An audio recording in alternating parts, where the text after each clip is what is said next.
I think it's good that we're talking about accessing credit.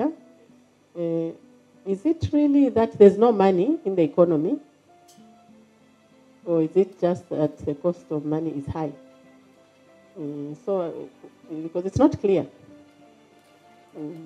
Really, when people want money, they can't find it in Zambia.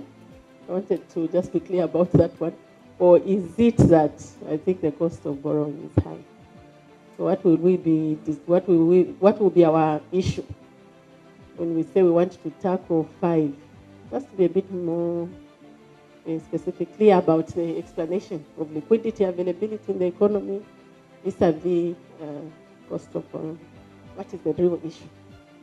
I think before the bank answers, what I've noticed is that the real issue on 5 is that there's a perception that Zambians will not pay back.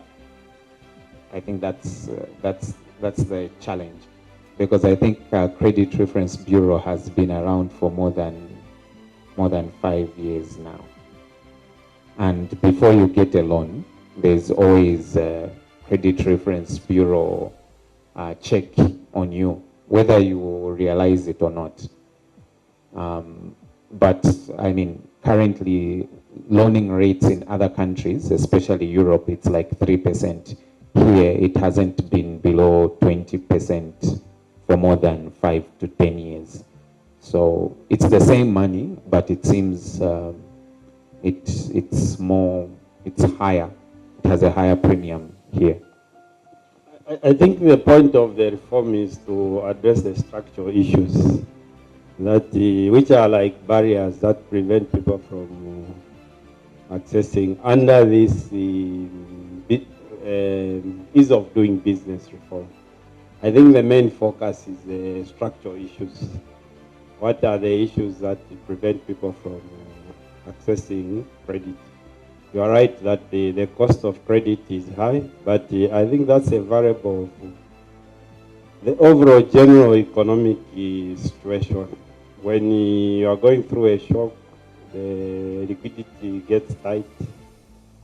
Remember the time when we had the very good prices of copper. These banks would come to our offices and literally sign loans there. I think there was a time that the kwacha was, I think, hitting 4 point something, 5 kwacha.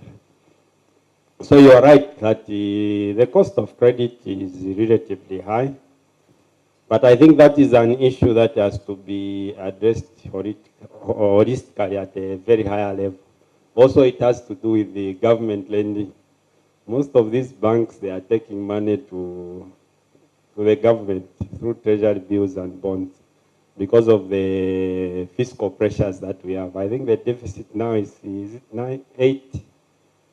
But when you put in the arrears, that's on cash basis. But when you put in the arrears, government suppliers that are not being paid, it's over close to 12%.